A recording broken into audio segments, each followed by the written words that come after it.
Pensamientos contra el encierro. Una reflexión filosófica desde la perspectiva de grandes pensadores.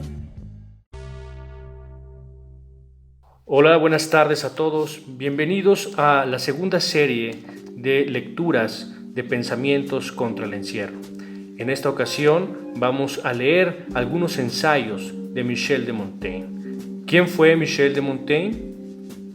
Filósofo, escritor, humanista y moralista francés del Renacimiento, autor de los ensayos y creador del género literario conocido en la Edad Moderna como ensayo.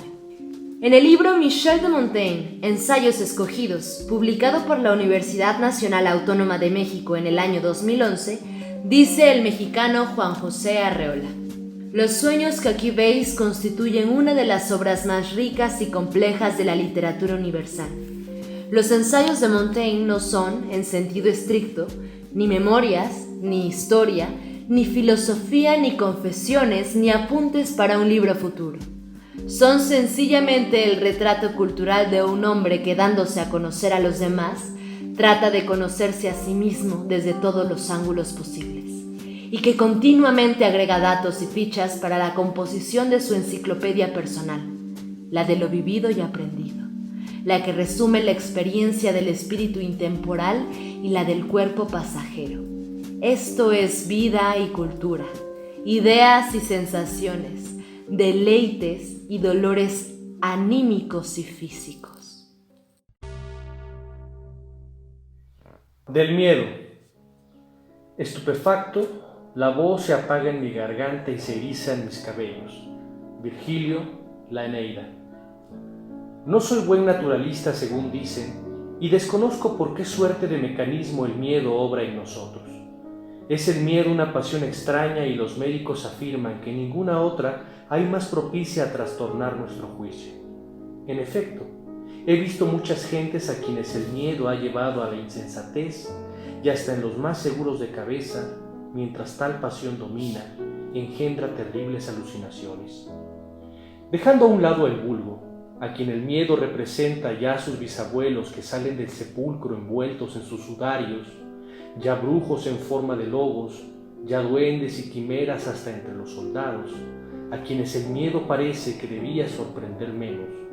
Cuántas veces les ha convertido un rebaño de ovejas en escuadrón de coraceros, rosales y cañaverales en caballeros y lanceros, amigos en enemigos, la cruz blanca en la cruz roja y viceversa.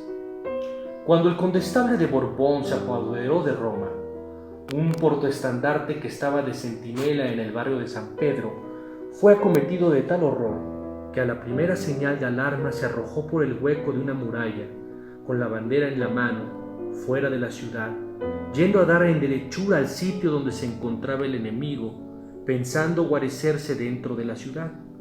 Cuando vio las tropas del condestable, que se aprestaban en orden de batalla, creyendo que eran los de la plaza que iban a salir, conoció su situación y volvió a entrar por donde se había lanzado hasta internarse 300 pasos dentro del campo.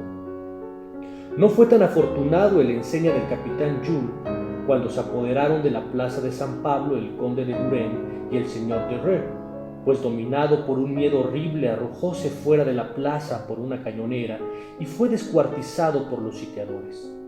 En el cerco de la misma fue memorable el terror que oprimió, sobrecogió y heló el ánimo de un noble que cayó en tierra muerto en la brecha sin haber recibido herida alguna. Terror análogo acomete a veces a muchedumbres enteras. En uno de los encuentros de Germánico con los alemanes, 2 gruesas columnas de ejército partieron, a causa del horror que de ellas se apoderó, por 2 caminos opuestos. Una huía de donde salía la otra. Ya nos pone alas en los talones, como aconteció a los 2 primeros, ya nos deja clavados en la tierra y nos rodea de obstáculos, como se lee del emperador Teófilo, quien en una batalla que perdió contra los agarenos, quedó tan pasmado y transido que se vio imposibilitado de huir.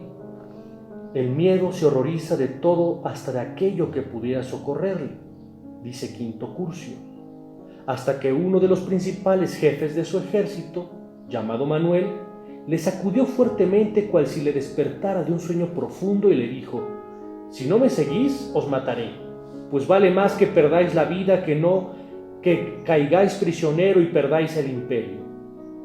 Expresa el miedo su última fuerza cuando nos empuja hacia los actos esforzados que antes no realizamos, faltando a nuestro deber y a nuestro honor. En la primera memorable batalla que los romanos perdieron contra Aníbal, bajo el consulado de Sempronio, un ejército de 10.000 infantes a quien acometió el espanto, no viendo sitio por donde escapar cobardemente, arrojóse al través del grueso de las columnas enemigas, las cuales deshizo por un esfuerzo maravilloso, causando muchas bajas entre los cartagineses. Así, afrontando igual riesgo como el que tuvieran que haber desplegado para alcanzar una gloriosa victoria, huyeron vergonzosamente. Nada me horroriza más que el miedo, y a nada debe de temerse tanto como al miedo. De tal modo sobrepuja en consecuencias terribles a todos los demás accidentes. ¿Qué desconsuelo puede ser más intenso ni más justo que el de los amigos de Pompeyo, quienes encontrándose en su navío fueron espectadores de tan horrorosa muerte?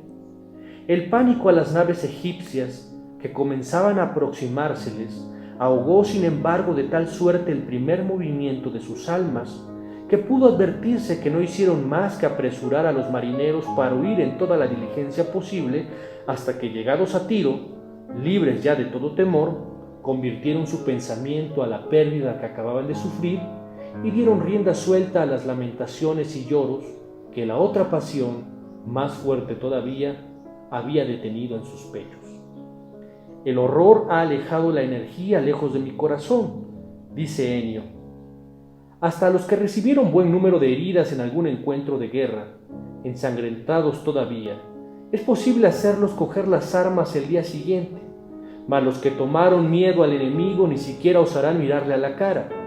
Los que viven en continuo sobresalto por temor de perder sus bienes y ser desterrados o subyugados, están siempre sumidos en angustia profunda, ni comen ni beben en el necesario reposo, en tanto que los pobres, los desterrados y los siervos suelen vivir alegremente.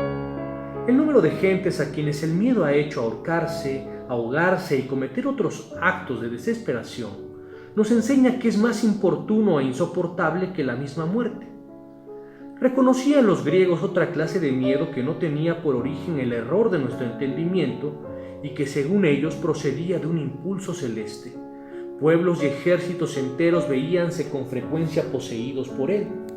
Tal fue el que produjo en Cartago una desolación horrorosa. Se oían voces y gritos de espanto, veíase a los moradores de la ciudad salir de sus casas dominados por la alarma, atacarse, herirse y matarse unos a otros como si hubieran sido enemigos que trataran de apoderarse de la ciudad. Todo fue desorden y furor hasta el momento en que por medio de oraciones y sacrificios aplacaron la ira de los dioses. A este miedo llamaron los antiguos terror pánico.